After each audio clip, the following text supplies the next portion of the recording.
Assalamualaikum. Hari ini saya mau bahas tentang pertanyaan banyak orang. Sampai kapan sih corona ini akan berakhir? Wabah ini akan berlalu? Jawabannya susah jawabnya sebetulnya. Semuanya serba tergantung. Tergantung apa? Oke, saya bahas dua aspek ekstrim. Ekstrim pertama, we are doing nothing. Artinya, nggak usah pakai upaya apa-apa deh. Orang boleh kerja, orang tetap melakukan kegiatan sehari-hari seperti biasa. Boleh, nggak ada restriksi apa-apa. Yang sakit, diobatin di rumah sakit, dan seterusnya. Doing nothing. Ya, doing nothing. Hasilnya bagaimana kira-kira? Hasilnya, sebagian besar orang akan sembuh dalam waktu seminggu atau 2 minggu. Yang orang yang terinfeksi akan mendapatkan gejala, sebagian tidak bergejala, tapi dalam 2-3 minggu sudah kembali sembuh seperti semula. Sebagian orang akan menderita penyakit yang lebih parah, perlu dirawat di rumah sakit karena gangguan pernafasan dan lain sebagainya. Sebagian lagi di antaranya, sayangnya akan meninggal dunia. If you are doing nothing. Tapi, dengan cara itu, bukan dengan cara itu, by doing nothing, masalah ini cepat berlalu. Tapi tentu saja, yang meninggal itu siapa? Yang meninggal pasti ada. Mungkin saudara kita, mungkin tetangga kita, mungkin sesama manusia. Oh, pasti sesama manusia.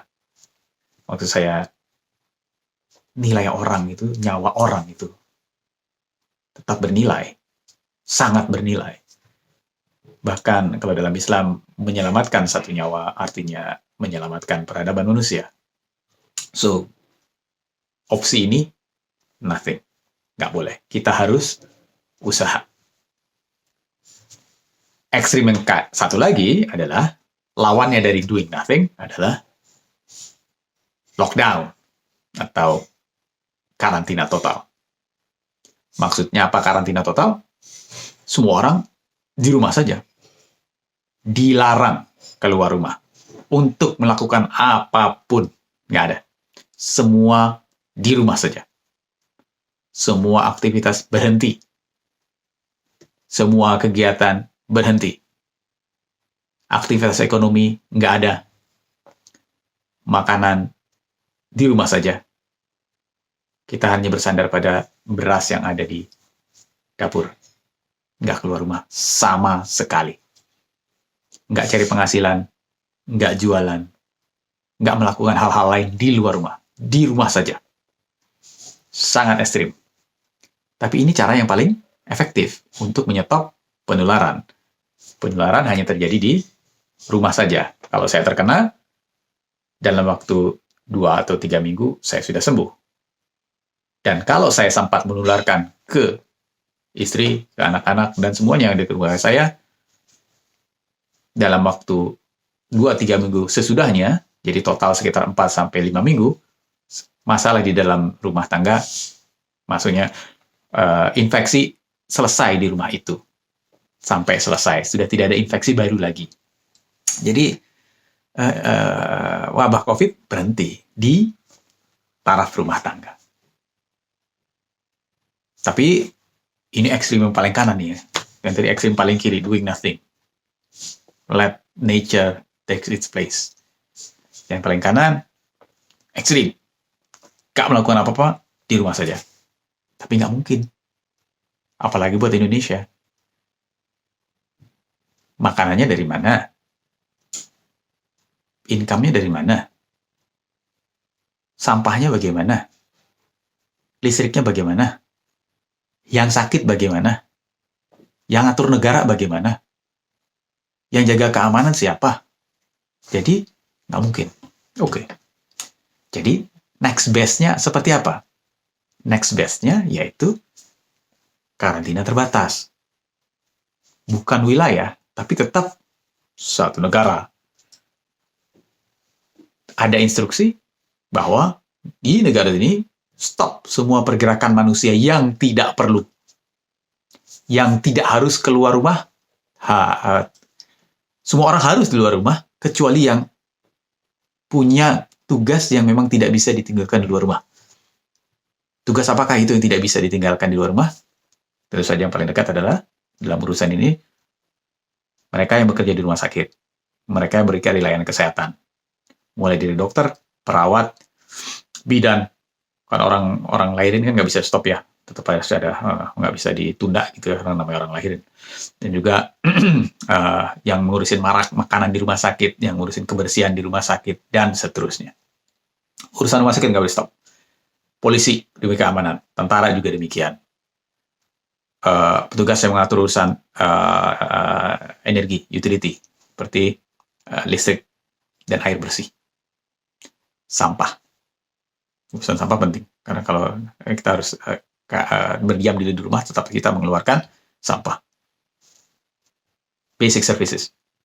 Kemudian mereka yang bergerak dalam bidang logistik, makanan, dan barang-barang esensial lain, barang-barang kesehatan. Pemadam kebakaran, untuk mencegah kalau ada apa-apa, untuk mengatasi emergency lainnya. Hal emergency services itu yang bisa dilakukan. Sementara seperti saya, seperti Anda sebagian besar, stay at home.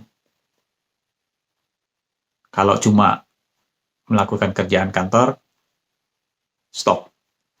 Demi kebaikan bersama. Pemilik usaha harus sadar. Tanpa ini, masalah wabah corona tidak akan selesai-selesai. Berat memang, terutama di Indonesia. Makanannya bagaimana,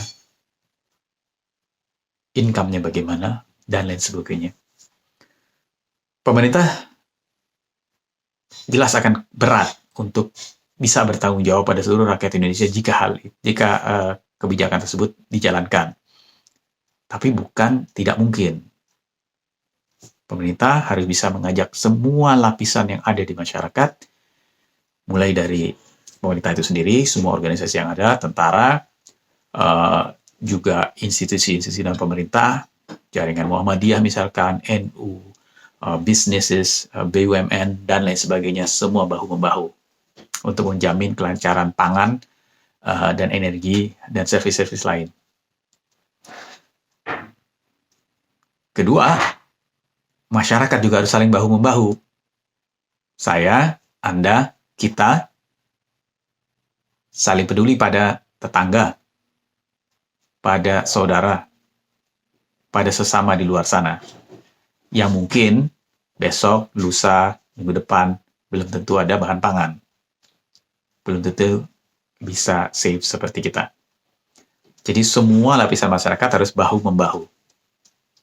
That's next best thing. Kalau nggak bisa full lockdown, semua di rumah saja tampaknya, oke, tetap emergency services, hal-hal yang dasar tetap dijalankan. That's what most likely work. Harus itu yang dicoba. Kalau enggak, alternatifnya apa? Kebijakan yang setengah-setengah. Kebijakan yang icirit-icirit. Maksud saya, orang tetap boleh melakukan sesuatu yang tidak esensial di luar rumah. Masih boleh mudik misalkan. Masih boleh ini, masih boleh itu. Message-nya nggak jelas. Masalah ini nggak akan kelar-kelar. So, back to the original question. Kapan masalah ini selesai? Jawabannya tergantung our course of action. Mau doing nothing atau ikhtiar doing something. Berat memang, tapi harus dilakukan. Kalau enggak, kita hanya berharap pada apa yang Allah kasih pada kita, Tuhan kasih kayak kita jalannya ke depan. Pasti Allah juga marah kalau kita nggak ikhtiar kan? Baik, terima kasih. Assalamualaikum warahmatullahi wabarakatuh.